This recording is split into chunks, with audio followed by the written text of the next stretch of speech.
The Boys and Girls Club is a fantastic place. It has a wonderful history of helping make a difference in the lives of young people.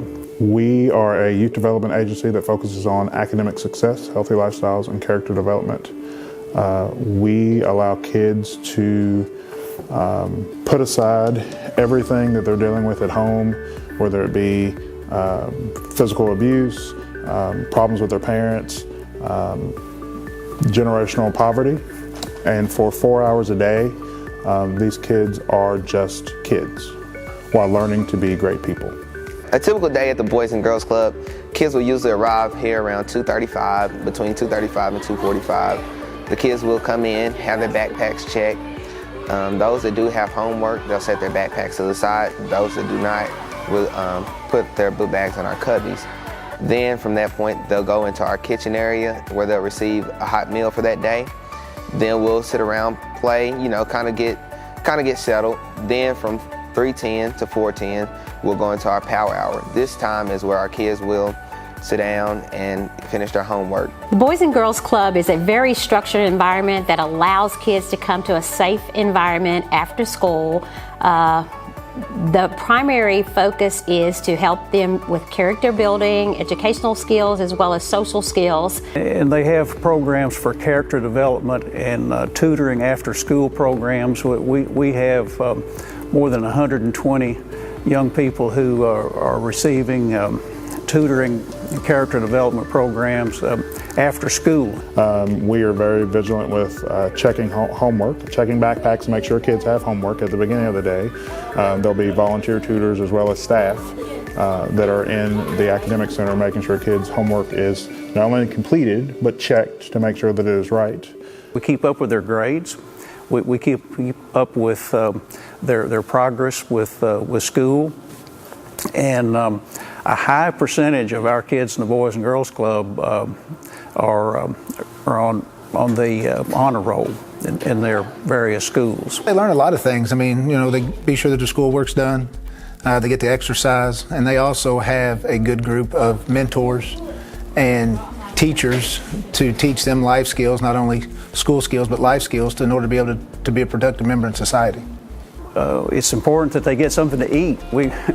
We see to it that we feed the kids something every time they come here, because we've learned, unfortunately, from our experience that for a lot of these kids, there's not a lot to eat at home. So they need to get something to eat so that they'll be in a good positive frame of mind for the tutoring programs that we have.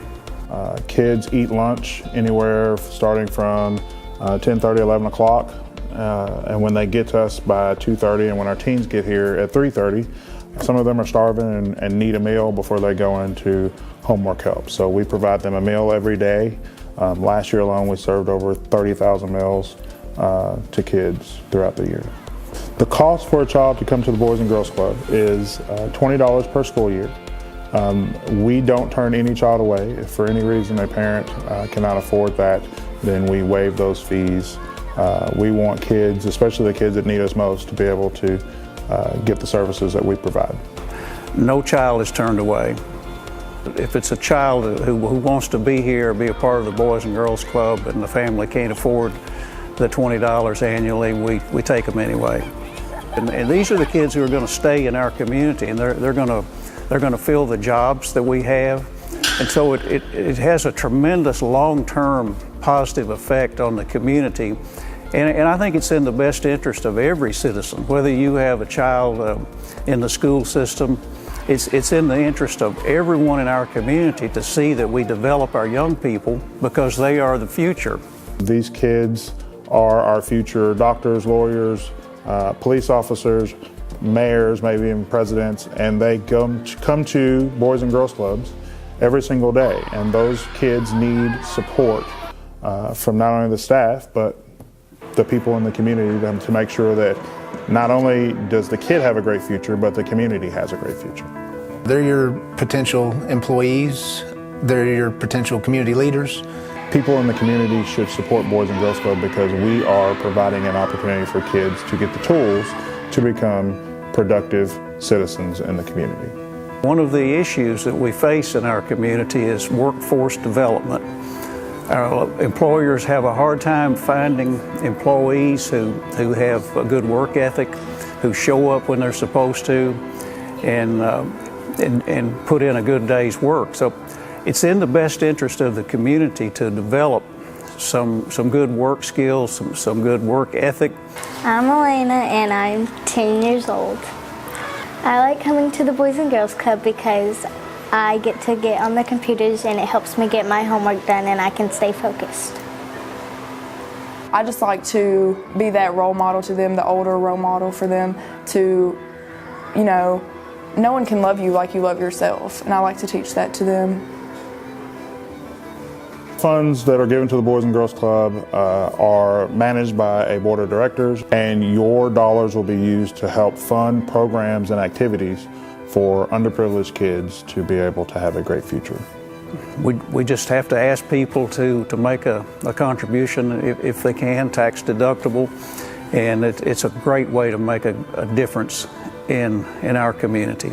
And I feel like it's one of the best places that I could make a financial contribution. The issues that our kids deal with on a daily basis run the gamut of what you can think of, and our kids need a structured, safe environment to get ready to go to school the next day. And that's what Boys and Girls Club tries to provide every day.